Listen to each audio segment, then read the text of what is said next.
Hello my dear media aspirants. Media exams के platform पर मैं हरिशंकर आपका फिर से स्वागत करता हूं।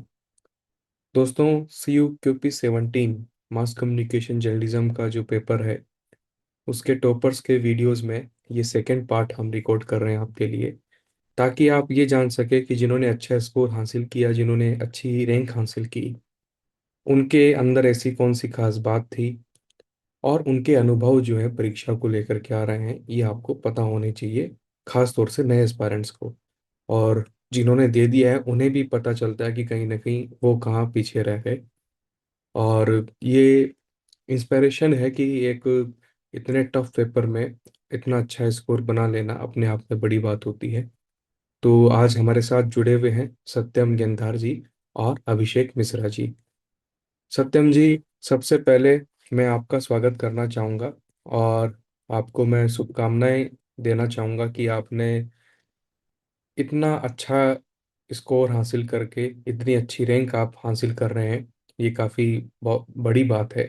टॉप 5 में आना, टॉप 10 में आना, ये बड़ी बात है। तो मुझे सत्यम जी आप ये बताइए, क्योंकि मैं आपकी रिपोर्ट देख रहा था, जैसे हमने पीछे आर्यन का देखा, ध्रुवा का देखा, तो उनके 150-200 के मतलब ये रेंज में रहते हैं बच्चे, है ना, टेस्ट। आपने 475 टेस्ट लगाए हैं। मैं आपको बताना चाहूंगा, आपको भी नहीं पता होगा, मीडिया एग्जाम्स के प्लेटफॉर्म से सबसे ज्यादा टेस्ट लगाने वाले बच्चे में से आप हैं। तो मतलब इतना इतनी ज्यादा मेहनत कैसे कर ली? क्योंकि एक टेस्ट को खोल के यूं ही बंद भी करना हो ना, तो भी 475 एक नंबर, बहुत बड़ा नंबर होता है। और पीछे भी हमने एस्पिरेंट से बात की और बात करता रहता हूँ, बच्चे जो हैं टेस्ट छोड़ देते हैं, हो ही नहीं पाता, टाइम नहीं मिल पाता सर कि कब लगाऊं टेस्ट, टाइम नहीं मिल पा रहा। तो आपने इतना समय कैसे निकाला? पहले तो आप मुझे ये बताइए, फिर हम आगे की बात करेंगे। थैंक यू सर, आपने मेरे को यहाँ इनवाइट किया अपने प्लेटफॉर्म पर मीडिया एग्जाम पे। सर, जो मेरी रैंक आई है वो अपने माता पिता, आपकी जैसे गुरुओं की कृपा से आई है और मेरी मेहनत से आई है। तो सबसे पहले तो आप सभी का शुक्रिया कि आपने मुझे इतना अप्रिशिएट करा और मोटिवेट करा आगे बढ़ने के लिए, और इसी के बदौलत आज मेरी रैंक आई है। सर, आपने पूछा है कि मैंने इतने टेस्ट कैसे लगाए हैं। तो सर, मैंने जब अपना बैच परचेस करा था, उसी दिन मैंने डिसाइड कर लिया था कि मेरे को मैक्सिमम टू मैक्सिमम ज़्यादा से ज़्यादा टेस्ट लगाने हैं। तो जैसे शुरुआत में तो मैंने टेस्ट लगाए, ज़्यादा मेरे अच्छे नहीं जा रहे थे, पर 15-20 दिन तक मैं कंटिन्यू फिर भी लगाता रहा। तो मेरे को फिर उसमें मज़ा आने लग गया, और वो मज़ा इतना बढ़ गया कि पता ही नहीं चला कि मैं कितने टेस्ट अपने आप में लगा रहा हूँ। और उसके बाद जितने मैं टेस्ट लगा रहा था, वैसे-वैसे मेरे नंबर इंक्रीज़ होते जा रहे थे। और हर टेस्ट के बाद 4 से 5 नंबर, 4 से 5 नंबर बढ़ते गए, तो मेरे को मोटिवेशन मिलता गया, जिसके कारण मैंने इतने टेस्ट लगा पाया मैं, और आज ये मेरी रैंक आ पाई।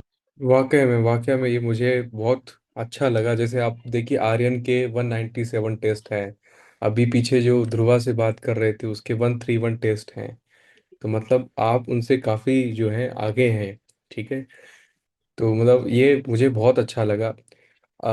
मैं वापस आपके पास आऊँगा, लेकिन अभिषेक से भी बात कर लेते हैं। अभिषेक मिश्रा जी, आपका भी बहुत बहुत स्वागत है। आपको भी बहुत बहुत बधाई। और मैं शुभकामनाएं देता हूँ कि आप जहाँ भी जाना चाहते हैं, जिस भी कोर्स में लेना चाहते हैं, और आपको मिले। और आपके परिवार वालों को भी बधाई। आपके भी सत्यम जी, की आपके परिवार, जैसा आपने कहा कि माता पिता को आप समर्पित करते हैं अपनी रैंक, मुझे ये भी आपकी बात बहुत अच्छी लगी। तो निश्चित ही मतलब आपने जो रैंक हासिल की है, परिवार में भी अच्छा माहौल बन रहा होगा, है ना, क्योंकि ये बड़ी चीज होती है कि बच्चा काफी अच्छा कर रहा है। तो अभिषेक जी, आप कहाँ से बिलोंग करते हैं और आपने कैसे प्रिपरेशन स्टार्ट की? और मैं एक चीज और बताना चाहूंगा कि अभिषेक जी जो है सेकंड टॉपर हैं पूरे CUQP 17 के एग्जाम के। प्लीज अभिषेक जी आइए, आपका स्वागत है। सर सर मैंने मिड दिसंबर के आसपास प्रिपरेशन स्टार्ट करी थी। फिर यूट्यूब पे सर मैंने बहुत सारे रिकमेंडेशन देखे, तो उसमें आपका भी एक मिला था। एक शायद एक्स एमसीएन थे, उन्होंने शायद रिकमेंड किया था। फिर मैंने आपके लेक्चर्स वगैरह लिए, मैंने आपके नोट्स रिफर करे थे, और साथ में वैल्यू एडिशन के लिए आपके जो करंट अफेयर्स थे, जिसमें आपने पीआईबी की शीट्स ऐड करी थी, और एफएलटी। तो मैंने सर उनकी उनको बेस बना के उसके हिसाब से अपनी नोट मेकिंग करी। और मेरा कोशिश थी कि सर जितना ज़्यादा हो सके रिवीजन और साथ में प्रैक्टिस, मेरा फोकस इन्हीं दोनों पे रहा। तो किस तरह से आपने टेस्ट वगैरह लगाए, कितने क्वेश्चन आपने अटेम्प्ट किए थे? सर मैंने एग्जाम में 69 क्वेश्चन अटेम्प्ट करे थे, जिसमें से मेरे 49 करेक्ट हैं और 20 इनकरेक्ट हैं। 49 करेक्ट हो गए 69 में से? यस 20? सर, और 20 इनकरेक्ट हैं। 20 माइनस मार्किंग रहे आपके? Yes sir. सर इनिशियल में जब मैंने स्टार्ट किया था पेपर करना, तो अप्रॉक्स 40 के क्वेश्चन के आसपास सिर्फ 5 ही आ रहे थे, क्योंकि पेपर बहुत ज़्यादा टफ था। और जबकि सर मैं पिछले 2 साल से यूपीएससी के लिए प्रिपेयर कर रहा हूँ, तो मुझे बाकी फील्ड की भी, जैसे हिस्ट्री हो गया, ज्योग्राफी हो गया, उनकी भी सर बैकग्राउंड की नॉलेज थी। उसके बावजूद सर जो हिस्ट्री के क्वेश्चन भी थे वो आसान नहीं थे, वो भी डिफिकल्ट थे क्वेश्चन। इस वजह से पेपर हाईली टफ था। तो सर मेरे फर्स्ट राउंड में अप्रॉक्स 30 क्वेश्चन नहीं हो पाए थे, क्योंकि सर पेपर अप्रॉक्स ठीक ठाक टफ था। फिर उसके बाद सर मैंने जब सेकंड राउंड में 50-50 क्वेश्चन करके या फिर एलिमिनेशन की लॉजिकल गेसिंग करके, फिर मैंने अप्रॉक्स 69 क्वेश्चन के आसपास अटेम्प्ट करा था। अगर मैं ये कहूँ कि इस पेपर में हार्ड वर्क के साथ में लक का अगर आपका साथ नहीं होता तो? Yes, yes sir of course, क्योंकि सर मेरे मेरे कैलकुलेशन के हिसाब से मेरे 120 और 140 के बीच में आने चाहिए थे। और सर इसमें लक की वजह से ही सर मेरे 176 आ पाए, क्योंकि जो 30-40 मार्क्स एक्स्ट्रा हैं सर, वो उसमें वन थर्ड, और जो 50-50 वाले क्वेश्चन है वो मेरे सारे ऑलमोस्ट सही हो गए, जो कि गलत भी हो सकते थे। आप कहाँ के रहने वाले हैं? सर मैं कानपुर का रहने वाला हूँ। और कहाँ एडमिशन लेना चाह रहे हैं आप, किस sir course? IMC new Delhi. Sir मेरा तो अभी कंफ्यूजन है इंग्लिश जर्नलिज्म या फिर आरटीवी के लिए, इन्हीं दोनों में से हम सोच रहे हैं। इंग्लिश जर्नलिज्म आरटीवी के बीच में आप सोच रहे हैं? Yes sir. ओके। सत्यम जी, आपके पास आना चाहेंगे। आपने किस तरह से अपने नोट्स बनाए और कैसे टेस्ट सीरीज का तो आपने बता दिया, लेकिन आपने कितने क्वेश्चन जो एग्ज़ाम में अटेम्प्ट किए थे, और क्या एग्ज़ाम देते समय आपकी कैसी स्ट्रेटजी रही, और साथ में ये भी बताना कि आप कहाँ रहने वाले हैं और कहाँ आप जाना चाहते हैं। सर मैं करंटली तो अभी इंदौर में रह रहा हूँ, बट मेरा होम टाउन है सनावद, ओंकारेश्वर के पास में है। वहाँ का मैं प्रॉपर रहने वाला हूँ। सर मेरा मानना था, जब मैंने बैच परचेज करा था तो मैंने उसी दिन डिसाइड कर लिया था कि मेरे को एक ही टीचर से पढ़ना है और उन पे ब्लाइंडली ट्रस्ट करना है। तो सर मैंने आपका बैच परचेज करा था और आपके नोट्स को ही मैंने प्रेफर करा। मैंने दूसरे टीचर के ना तो बुक पढ़ी ना उनके लेक्चर देखे। मेरे को दोस्तों ने सजेशन दिया था कि आप पढ़ सकते हो एक रेफरेंस के लिए भी, कि थोड़ा बहुत इधर उधर हो जाए तो आप देख भी सकते हो। पर बट मुझे पता था कि उससे मतलब माइंड डाइवर्ट होता है और प्रॉब्लम्स भी क्रिएट होती है। तो मैंने तो आपका जो मटेरियल था, आपकी जो क्लासेस थी, लाइव क्लासेस थी, उनको फॉलो करा, नोट्स को फॉलो करा। और जीएस तो मेरा पहले से स्ट्रोंग था। तो ऑल बाकी एंड में सब बेटर हुआ और आपको पूरा फॉलो करा। कितने क्वेश्चन आपने अटेम्प्ट किए थे एग्ज़ाम में? सर मैंने आई थिंक 57 क्वेश्चंस अटेम्प्ट करे थे, जिसमें से मेरे 44 क्वेश्चंस करेक्ट थे और 13 क्वेश्चन रॉन्ग थे मेरे। मैंने टेस्ट से एक चीज सीखी थी कि मैं तुक्के नहीं लगाता था मैं। हम्म। जो मेरे को आता था या फिर जिसमें मैं 50-50 का चांस ले सकता था, हम्म। उसी को मैंने अटेम्प्ट करा। क्योंकि टेस्ट में मैं जब लगाने जाता था किसी क्वेश्चन में 70 या 30 का जो ये रहता था, रेशो रहता था कि करेक्ट हो सकता है, तो उसको मैंने अटेम्प्ट ही नहीं करा, क्योंकि टेस्ट में मेरा क्वेश्चन ही गलत हो जाता था वो। हम्म। तो मैंने सोचा कि माइनस मार्किंग हो जाएगी, रिस्क नहीं लेते हैं। तो 44 क्वेश्चन भी आई थिंक मेरे हिसाब से सही थे। मैंने वहाँ एनालाइज कर लिया था कि पेपर का लेवल हाईली टफ है और आउट ऑफ सिलेबस है। तो एंड में सब अच्छा ही होगा फिर। बिल्कुल बिल्कुल, बहुत और बढ़िया। सर अ, आपने पूछा था कि आपको कहाँ जाना है, तो सर डेफिनेटली आईआईएमसी दिल्ली जाना है। और स्ट्रेटेजिक कम्युनिकेशन में मेरे को मास्टर्स करना है आईआईएमसी दिल्ली से। बहुत बहुत बढ़िया सोचा है आपने, बहुत अच्छा आपने सोचा है। आ, आप दोनों से ही मेरा एक कॉमन क्वेश्चन रहेगा कि नए एस्पायरेंट्स को आप क्या कहना चाहेंगे? खास तौर से प्रिपरेशन करने के तरीके पे कि नोट्स कैसे आप लोग बना रहे थे। मेन चीज़ ये, शॉर्ट्स वगैरह तो चलिए छोड़ दीजिए, वो तो आप पढ़ते रहते हैं, लेकिन मेन चीज़ है नोट्स को बनाना, रिवीजन करना। विदाउट रिवीजन कोई भी स्टूडेंट अच्छे स्कोर नहीं बना सकता। तो आपकी रिवीजन की स्ट्रेटजी कैसे रहती थी, नोट्स बनाने की स्ट्रेटजी कैसे रहती थी, अभिषेक जी पहले आप बताएं। सर मेरा जो प्रोसेस था वो ये था कि पहले लेक्चर लेना है, उसमें सर उसके बाद लेक्चर लेने के बाद नोट मेकिंग अपने हाथ से खुद बनाने हैं, जो आपके आपके नोट से और जो मैंने बाकी अदर सोर्सेज को रेफर कर रहा था उनको मिक्स करके मैंने अपने हैंड रिटन नोट्स खुद बनाए थे कंसोलिडेट करके। और उसके बाद सर मेरा रिवीजन के लिए 3 लेयर रहती थी। उसकी पहली लेयर है कि सर 24 आवर्स फर्स्ट रिवीजन, और विद इन वीक पूरे जो 6 दिन पूरा मैंने पढ़ा है उसको मैं पूरे वीकली में रिवाइज करता था। और उसके बाद पूरे मंथली का at the end of the month मैं पूरे मंथली का जो मेरे नोट्स हैं उनको दोबारा मैं रिवाइज करता था। और लास्ट में अप्रॉक्स मैंने अगर पूरे कोर्स को देखा जाए तो मैंने अप्रॉक्स कम से कम तो 8 से 10 बार तो पूरे कोर्स का रिवीजन किया था। और सर मेरा लॉजिक ये था कि जो क्वेश्चन सही होने चाहिए वो ना गलत हो। जैसे कि जो इस बार भी पेपर में जो क्वेश्चन जैसे कि 45 क्वेश्चन के अप्रॉक्स डुएबल थे, अगर किसी ने सही से पढ़ाई करी है तो करंट अफेयर वगैरह मिला के। तो मेरा था कि जो क्वेश्चन आने चाहिए वो ना गलत हो तो आराम से सिलेक्शन हो जाएगा, क्योंकि जो टफ है वो तो ना हमको आते हैं ना किसी और को आते हैं, तो उसमें इशू नहीं होता है। लेकिन जब हम जो क्वेश्चन आते हैं वही गलत कर देते हैं, उसकी वजह से हमारे मार्क्स बहुत कम रह जाते हैं। बिल्कुल, ये बात आपने बिल्कुल सही की। 45 क्वेश्चंस का भी आपने बहुत सही बताया है। और ये बात भी सही है कि जो क्वेश्चन देख के पता चल जाता है कि ये नहीं हो पाएगा, है ना। कोई मतलब इस साल का तो एक स्टैंडर्ड एग्जाम्पल हो गया है कि ये जो इंडिकेटर्स के बारे में पूछा गया था स्टेट वाइज, है ना, जेंडर इनक्वलिटी को एक इंडिकेटर पे कि सेक्स रेशियो वाला जो क्वेश्चन था स्टेट वाइज, जो है ना सीक्वेंस वाला, तो वो पॉसिबल नहीं है कि किसी को ये पता हो कि किस स्टेट की हाई है, लो है। तो वो बड़ा अटपटा सा क्वेश्चन था।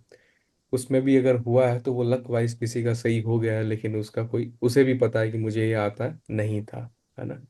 और देखो, इस एग्जाम के बारे में ये बात माननी पड़ेगी कि कई हार्ड वर्क करने वाले भी बच्चे थे जो बहुत अच्छी पढ़ाई की, वो नेगेटिव मार्किंग में अपने बदकिस्मती से भी कुछ अच्छा स्कोर नहीं कर पाए। और क्योंकि पेपर स्कोरिंग था ही नहीं, नहीं तो फिर वही बात है जैसा मैंने कहा कि पिछले साल 200 स्कोर करने वाले 75 बच्चे थे, इस बार 200 तो किसी के नंबर दिखाई ही नहीं देते हैं। इस बार जैसे आपके 176 हो गए, 163 हो गए, ये सब टॉपर्स के आप लोगों के मार्क्स हैं, है ना। तो कोई बच्चा अगर नया नया आएगा वो तो समझ भी नहीं पाएगा कि यार ये क्या हो रहा है ना। फर्स्ट टाइम जो जानेगा कि एग्जाम ऐसा हुआ है कि ये 2025 के टॉपर्स को हम देख रहे हैं, 200 200 लगा हुआ है सबके, है ना। और यहाँ जैसे ही हम आ रहे हैं 2026 का रिजल्ट देख रहे हैं तो है ही नहीं कोई 200+। तो ये तो बहुत, काफ़ी सारी चीज़ें इस साल चेंज हो गई है, ठीक है। और खैर इसमें यह भी है कि इस पेपर में भी आने वाले लोगों की संख्या थोड़ी सी कम हुई है, ठीक है। नंबर ऑफ अपियर्ड कैंडिडेट्स की अगर हम देखें तो वो भी घटता हुआ नंबर दिख रहा है, जबकि ये पहले बढ़ता हुआ दिखता था। चलिए, तो आप लोगों ने बहुत अच्छे से अपनी स्ट्रेटजी के बारे में बताया। लास्ट में अगर आप कुछ कहना चाहते हैं तो आप बता देना। सत्यम जी से भी हम पूछ लेते हैं कि आप नए पेरेंट्स को क्या कहना चाहेंगे। सर मैं तो इस फील्ड में आने वाले एस्पिरेंट्स को यही कहूँगा कि रोज पढ़े, रोज डेली बेसिस पे पढ़ाई करें, भले ही 1 से 1.5 घंटा पढ़ाई करें, पर पढ़ाई जरूर करते रहे, क्योंकि इससे एक स्पिरिट बनी रहती है। और दूसरा ये रहता है कि आप किसी भी प्लेटफॉर्म से क्लासेस ले या नोट्स पढ़े, उनका रिवीजन प्रॉपर करते रहे। जैसे अभिषेक भाई ने बताया बताया कि 1 दिन, फिर 7 दिन, फिर 1 महीने के बेसिस पे, तो ऐसे, और आप जैसे बच्चों को सुटेबल लगे वैसे रिवीजन करें, पर रिवीजन करते रहे। ये सबसे जरूरी है।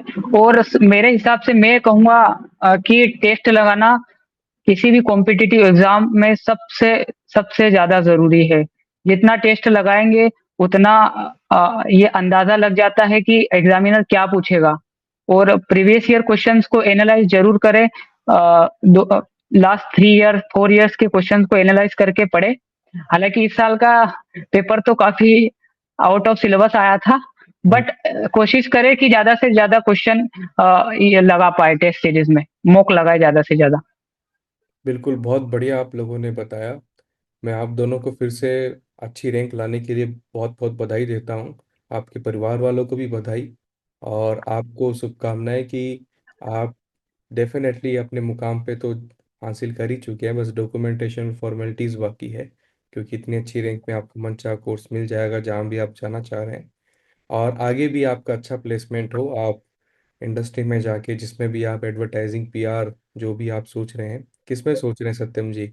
आगे क्या करना चाह रहे हैं, जर्नलिज्म, पीआर, एडवर्टाइजिंग, किस में?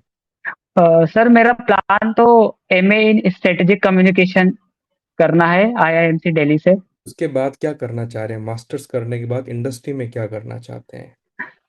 सर इंडस्ट्री में तो पब्लिक रिलेशन से रिलेटेड और पॉलिटिकल जो कैंपेन्स है उससे रिलेटेड वर्क ही करूंगा मैं मेनली, क्योंकि इसी इन्हीं चीजों में मुझे सबसे ज्यादा इंटरेस्ट है। पॉलिटिकल पीआर में आप जाना चाहते हैं? बढ़िया बढ़िया, बहुत बढ़िया। अभिषेक जी, कहाँ आप कहाँ देख रहे हैं अपने आप को, किस रूप में सर देखना? मेरा प्लान सर मेरा प्लान जो है वो पॉलिटिकल जर्नलिज्म का है। तो जर्नलिस्ट बनना चाहते हैं आप, पॉलिटिकल भी? जी सर। बहुत बढ़िया, बहुत बढ़िया। तो उसके लिए आपको शुभकामनाएं कि जो आप बनना चाहते हैं आप बने। और आईएमसी का तो आपको मिलना ही है, जो भी सीट आप चाहें, टॉपर्स हैं आप। ठीक है।